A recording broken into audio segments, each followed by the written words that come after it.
O Jornal do Piauí está recebendo aqui no estúdio a doutora Lúcia Santos, que é presidente do CIMEP e também da FENAM, e o doutor Samuel Rego, que é vice-presidente do CINEP e diretor da FENAM, né? Da federação que representa a categoria médica. Mas eu quero chamar a atenção também para outro aspecto, a especialidade da doutora Lúcia Santos, que é obstetra, e que vai conversar com a gente a respeito de um tema delicado, assim como o doutor Samuel também, que é o que se chama de feticídio, né? Que é um assunto que está diretamente ligado ao aborto e que está sendo amplamente debatido no Brasil, inclusive com um debate bem acalorado ontem em Brasília, uma discussão que foi ganhando projeção pública a partir de uma decisão do Supremo Tribunal Federal, mais especificamente do ministro Alexandre de Moraes, quando analisou uma decisão do Conselho Regional de Medicina, do Conselho Federal de Medicina, perdão, em relação a procedimentos, como é o caso do procedimento do aborto. Vamos falar muito sobre esse assunto aqui no nosso Jornal do Piauí. Antes de mais nada, boa tarde, doutora Lúcia, obrigado pela presença. Boa tarde, Joelson, boa tarde a todos que nos assistem aqui na TV Cidade Verde. Realmente hoje a gente vem falar de um assunto muito importante para a sociedade brasileira, um assunto que todos têm que se envolver, porque nós temos que evitar que essa lei aconteça, porque realmente é um crime contra a vida. Doutor Samuel, boa tarde. Olá, boa tarde, telespectador do Jornal do Piauí. É uma grande oportunidade de estarmos aqui explicando, né, esse assunto que ganhou essa relevância a partir dessa resolução do Conselho Federal de Medicina, a resolução 2378, que ela veda ao médico um procedimento médico que é chamado assistolia fetal. É importante, Welson, nós deixarmos claro que nós não estamos falando aqui de aborto, ao contrário do que a turma aí das ideologias vem pregando na tentativa de distorcer o debate. Não estamos falando de aborto, estamos falando de um procedimento médico chamado assistolia fetal, que visa o quê? O médico, ele injetar 3 substâncias, que é o cloreto de potássio, a lidocaína e a digoxina, por uma injeção guiada por ultrassom dentro do coração do feto para provocar uma parada cardíaca no feto. Lembrando que esse procedimento é um procedimento doloroso, é um procedimento demorado, é um procedimento que pode levar à morte da mãe e é um procedimento que ele só pode ser feito por médico e ele visa a morte do bebê. Então, assim, por que não fazer a expulsão, né, que seria o aborto propriamente dito, por que não fazer a expulsão do feto sem fazer a assistolia fetal? Por um único motivo, porque com 22 semanas o feto já é viável. Se ele for expulso, ele pode vir com vida.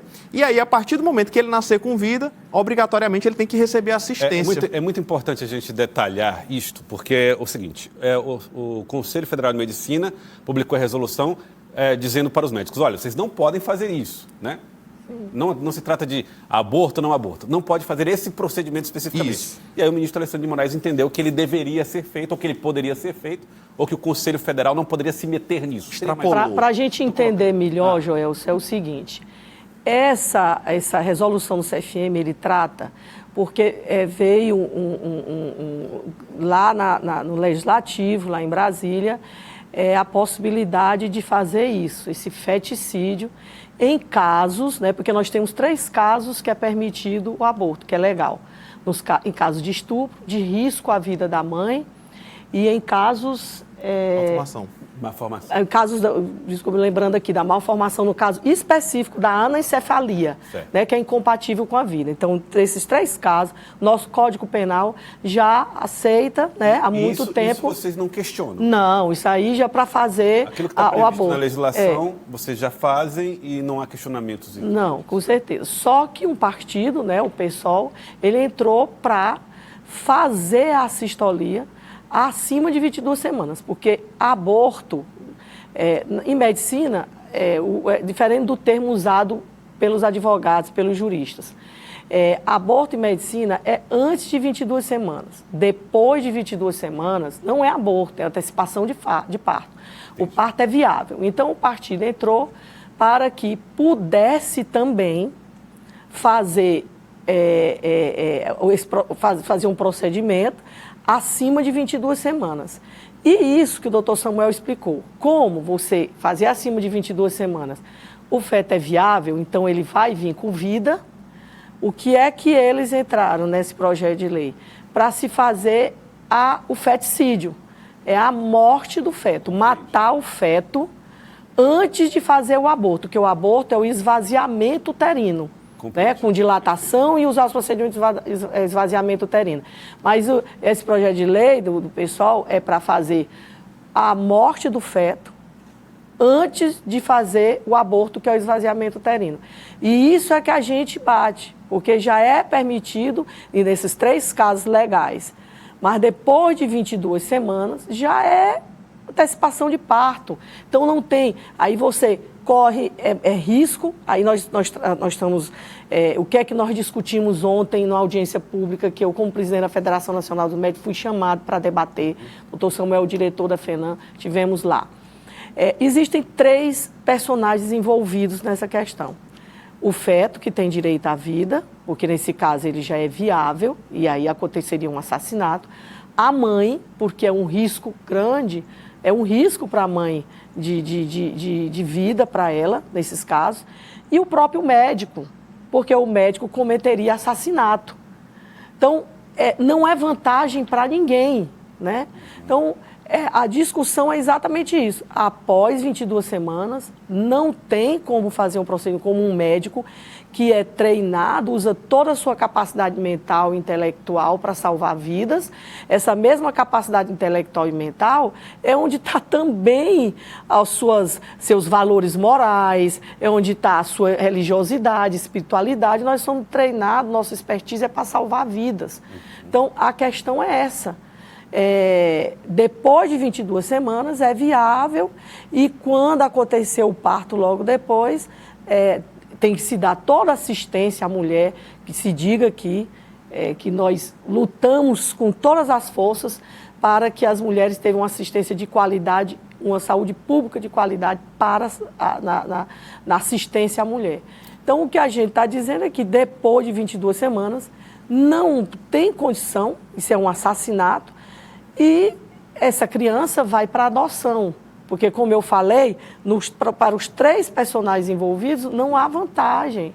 O doutor Samuel tinha manifestado até antes aqui da nossa entrevista uma preocupação com outro aspecto, que é o aspecto psicológico das mães, e a senhora traz agora a possibilidade até do futuro, né, dessa criança com vida depois e tal.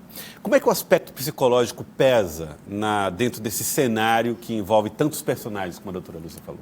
Bom, os aspectos psicológicos aí que nós precisamos destacar da mãe, porque certamente aquilo se trata de um assassinato, né? Não tem como a gente definir isso de outra forma. Eu queria também destacar, Joelson, os aspectos psicológicos do médico. Por quê?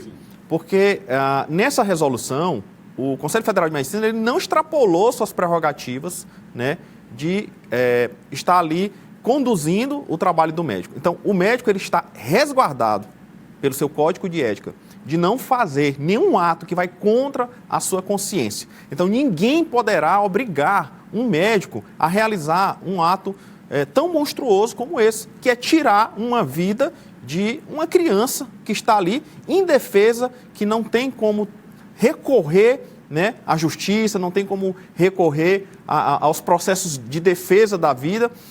E aí o que acontece? O ministro Alexandre de Moraes, ele tomou essa decisão e causa espécie algo. Todo juiz sabe disso. Quando ele está diante de uma situação que envolve uma decisão técnica, ele pede um parecer do especialista.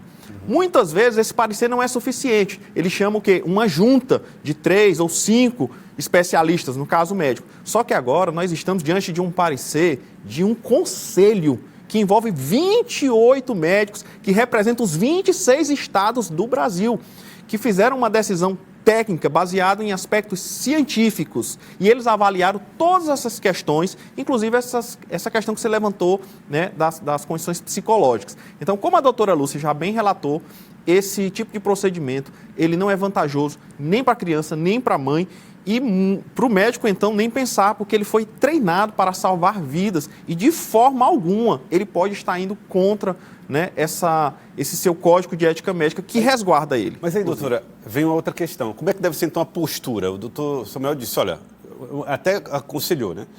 Você pode se levantar contra algum tipo de exigência, porque tem um código de ética que sustenta. Mas como é do ponto de vista legal, como é que os médicos podem se amparar, como é que eles devem se comportar e como é que a federação pode auxiliá-los no momento disso? Na verdade, essa é a nossa preocupação, uma delas é com o médico, porque se tornar lei, Joelso, o Código Penal ele é maior do que...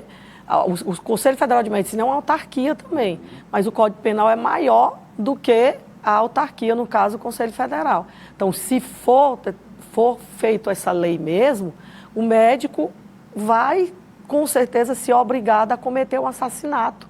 E isso é inadmissível. O sofrimento para um médico é incalculável.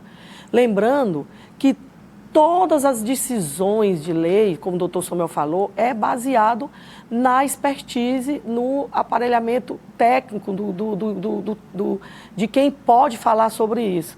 É tanto que, se a gente lembrar aqui, a própria lei previdenciária, onde a mulher que sofre um aborto, ela tem 60 dias de licença, e aquela que sofre um natimorto, ou seja, que é depois de 22 semanas, ela tem 120 dias de licença, ou o dobro. Por quê? Porque numa gestação acima de 22 semanas, o comprometimento, o feto, ele tem um ser dentro da mãe, ele se alimenta, né, do que a mãe passa para ele no seu corpo. Então, ele já está desenvolvido. Por isso, ele está desenvolvido. E o comprometimento físico para o corpo materno da grávida é muito maior. Tanto que ela precisa de o dobro de dias de licença para se recuperar. Tudo baseado em decisões técnico-científicas, né? Então, a gente está alertando.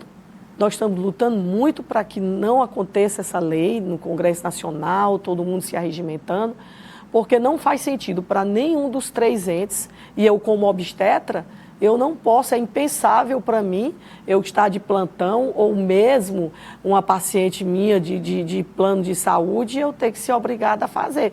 Muitos médicos, todos que eu conheço já disseram, eu vou ser preso, mas eu não vou matar um feto. O procedimento é doloroso, já foi mostrado, não é simples como dizem, né? Ao injetar essa injeção, que é do tamanho de uma hack, na barriga da mãe para atingir o tecido fetal, o feto, ele fica porque ele sente dor. É tanto que nos casos de cirurgia intraútero para separar os siameses, se faz anestesia, porque o feto sente dor, né? Então, já foi comprovado e mostrado, né, cientificamente, que o feto, quando ele recebe essa injeção que tenta alcançá-lo, ele fica se esquivando, ele fica se movimentando e se esquivando da injeção letal. Então tem uma coisa cruel dentro desse. Cruel, é desumano, é impensável. E se nós não podemos fazer um humano, que o médico é um ser humano, treinado para salvar vidas, depois dizer, uma lei vir dizendo que ele tem que matar. Isso é impensável. A gente finalizando, doutor Samuel, esse tema é muito importante e assim, ele é até difícil de ser esgotado em função do excesso de questões técnicas a serem analisadas. Mas, sob o ponto de vista do processo no Supremo, a decisão de Alexandre de Moraes, existe possibilidade de reversão em plenário? Como é que isso está tramitando sob o ponto de vista do processo, não do ponto de vista do estabelecimento de uma nova lei ainda? Bom, na verdade, a decisão do ministro Alexandre de Moraes apenas suspendeu a resolução 2378. Né? Ele não tem força de lei. Então, a lei que trata sobre esse tema, ela é uma lei da década de 40, que está no Código Penal, e é uma lei muito inespecífica, ela não detalha, né? Por exemplo, isso, né? Antes de 22 semanas, depois de 22 semanas. Muitas informações técnicas que temos hoje não eram acessíveis naquela época. Certamente, né, essa lei vai precisar tramitar no Congresso para que ela seja, obviamente, aí, evoluída, né, para a contingência atual. Mas essa decisão do ministro, ela só suspende a resolução, então ela não traz, de fato, uma orientação que obrigue os médicos a estarem atuando num procedimento que envolve um assassinato. Até porque, como eu falei, antes dessa resolução, o próprio Código de Ética Médica ele preserva o médico desse tipo de situação, porque lá é explícito, o médico não deve fazer nenhum procedimento que vai contra a sua consciência. E como a doutora Lúcia já falou, tem médicos que já disseram, olha, eu não vou fazer, eu posso ser preso, mas eu não vou matar uma pessoa, porque eu não sou um assassino, nós não podemos desprezar isso. E uma coisa só para finalizar que eu queria destacar, lembrando que esse tipo de cultura da morte, de fato está influenciando o quê? Tratar as pessoas como algo descartável. O próximo passo vai ser querer que as pessoas tenham direito agora de matar os seus pais, né? Quando estiverem velhos, que estiverem dando muito trabalho, agora nós vamos fazer a eutanásia. Por quê? Porque as pessoas só estão pensando no seu bem-estar pessoal, né? A cultura do egoísmo, que já tenho falado aqui, a cultura do self. E nós precisamos entender a dimensão, né, desse assunto é muito grande. E nenhuma sociedade pode aceitar caminhar, né, dessa forma, e entendendo que isso nós vamos estar regredindo para o tempo da barbárie. Como você falou, isso é de fato uma tortura, é um ato monstruoso. Não temos como tratar de outra forma. E nós estamos aqui explicando, mas também estamos nos posicionando a favor da vida, que é o nosso papel. Olha, eu queria agradecer a vocês pela entrevista. Acho que ficou claro que é um posicionamento do CIMEP, né, em relação ao assunto que está sendo... Da FENAM, da Federação também, da Federação dos Médicos. Então, e eu repito, é um assunto que eu acredito que o próprio CIMEP e a FENAM vão estender esse debate por muitos outros eventos, oportunidades, para que a população possa compreendê-lo de maneira mais clara e possa, claro, também ajudar na construção de uma lei futura que possa garantir os direitos das pessoas, a preservação da vida, a conservação da saúde, enfim, que precisa realmente ser feito. E assuntos polêmicos precisam ser debatidos no mais alto grau para que possam ser dissolvidas qualquer ou o máximo possível de questões e de dúvidas em torno deles. Muito obrigado pela presença de vocês aqui, por falar a respeito desse assunto. Obrigado. Nós que agradecemos, Joelson. Obrigado, doutor Samuel. Muito obrigado, Joelson. Lúcia Santos.